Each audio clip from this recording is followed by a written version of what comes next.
ఈ కథ వివ్వాన్ అనే ఒక అబ్బాయి గురించి. తను ముంబై రైల్వే స్టేషన్లో అనుకోకుండా తన గతానికి సంబంధించిన మైరా అనే అమ్మాయిని చూస్తాడు.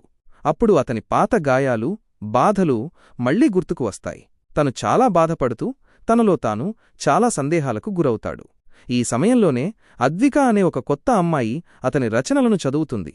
అతని బాధను అర్థం చేసుకుంటుంది, ఎందుకంటే ఆమెకు అలాంటి బాధలే ఉన్నాయి.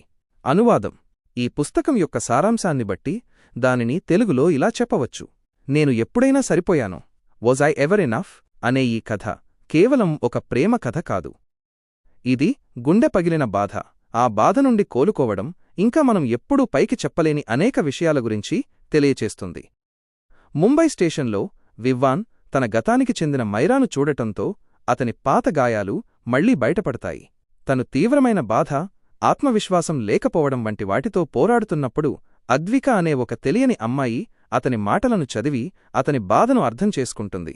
ఎందుకంటే ఆమె జీవితంలో కూడా అలాంటి బాధలే ఉన్నాయి.